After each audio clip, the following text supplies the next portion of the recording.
I was in the ring at the Colorado State Championship in Taekwondo, and was in the same position as someone knocked me out with a quick hook kick to the top of my head.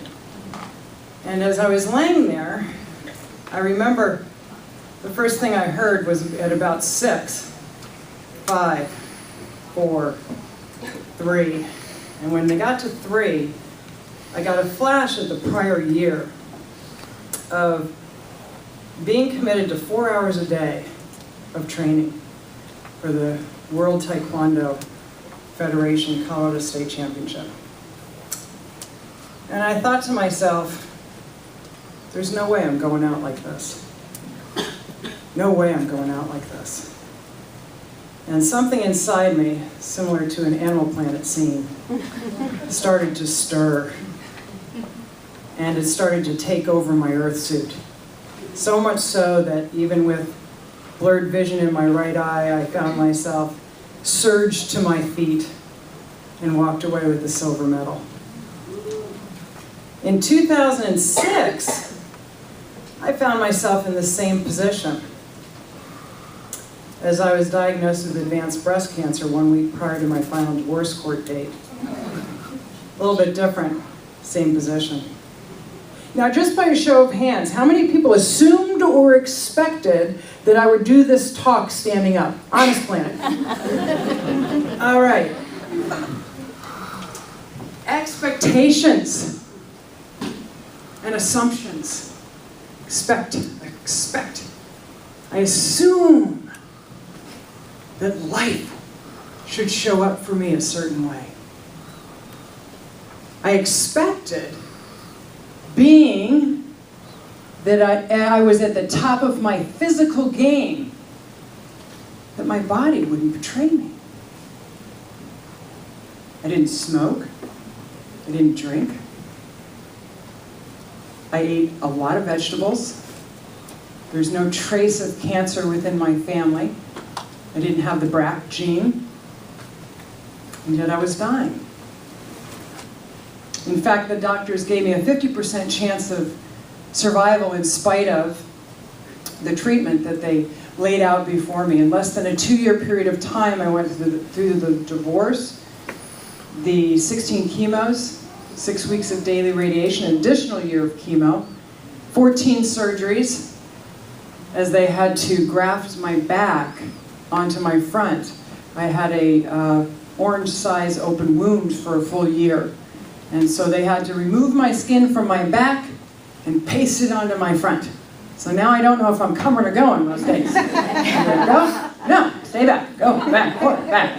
And it's interesting because when I look in the mirror, my back's actually on my front, and you can see it. So it becomes pretty humorous. I think one of the most powerful moments in my journey through the eye of the storm was when I stood before myself, completely bald and breastless. No eyebrows, no eyelashes. As my youngest daughter, my children were 8, 10, and 12 at the time. And my youngest daughter said, "Mommy, you look like someone from Star Wars." And so my son, who's in the back filming there, found me weeping in my room before God. And I was crying, and I'm one of the audible, loud criers. It's not just a little sniffle. In fact, I was known as the siren growing up. So I wasn't silent. So I was, through my wailing, has anybody wailed? Really wailed? Behind closed doors? Through my wailing, I wasn't aware that my son had snuck up behind me and put his little hands on my head. At the time, I had a few patches left, so that was almost a little more funky than being completely slick. And he said, "Mommy, don't cry. Your soul still has hair." And I thought, what'd you say? In an instant,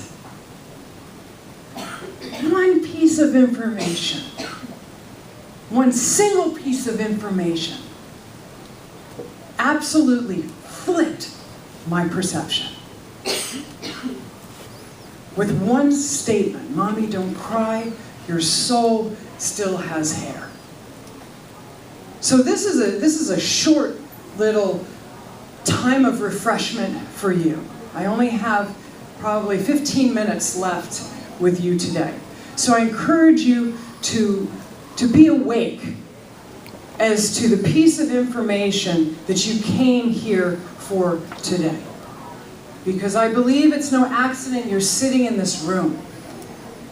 There's a piece of information for you to take this day. Grab and Go Stress Solutions is the name of my company. So take something for you and have fun in Earth School applying it. I'm going to give you a couple quick tips here. When life happens outside of you, and you get the deer in the headlights response, and you get the expectations and assumptions, life should show up for me this way. In fact, a sense of entitlement in this life will shut down your ability to tune into available options quicker than any other emotional choice of response in life. A sense of entitlement. I assume and expect life should show up in a certain way. Let me give you a behind-the-scenes crash course of what stress actually is. Summing it up, it's simply the power you give to something outside of you, whether that be a person, a situation, an event, a diagnosis, something outside of you that you give power to define your worth, your value, and your capability. What do you believe yourself capable of handling in life? Personally, I feel that everything in this life that we experience is sent to make us fearless. An opportunity to remember something that perhaps you forgot along the timeline. In timeline therapy, the only thing we're doing is resurrecting deleted, distorted, and generalized pieces of information that are creating your impoverished view of reality. Once resurrected to the front lines, oh, that's right. I get to choose my response to what's happening outside of me. I'm not a victim here. I actually can choose how I want to respond. Stress is simply the power we give to outside circumstance to define our worth, value, and capability. Fear is simply a label. It is simply a label we place on a situation where we forget that we are okay and safe and capable. So again, we are farming out our identity. I'm threatened. Life happens, people. And I can assure you, as long as you're wearing this earth suit, it will continue to happen, in spite of the serpents of fear, doubt, and worry that slither in. Life will continue to happen. And I will remind you of this. A simple reminder. It is objective. Life is objective. I am sitting here looking at your faces. Can you imagine how much headspace would be cleared up if we were to step away from the unhealthy practice of self-judgment and the judgment of other people? Can you imagine how quickly we would be able to create?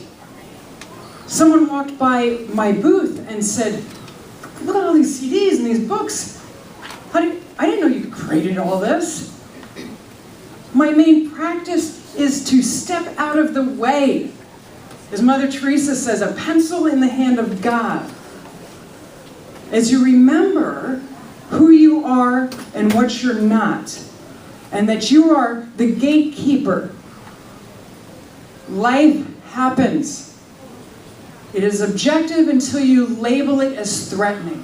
What is happening in the earth suit when that happens, and you say, "I am threatened." I am unsafe. I don't believe I am capable of handling this situation, and I am under attack. My castle is under attack. When that happens, there's a little bit of biology that's going on behind the scene. It's called the HPA axis. Basically, your hypothalamus views something as threatening because you have labeled it as threatening. Once again, people, we are the gatekeepers of this process. We can flip all day long. As soon as I give power to someone, something, an opinion, a response, or lack of response, my need to be seen, acknowledged, recognized, the antics of the ego, I render myself extremely vulnerable to rising and falling depending on how the world judges me.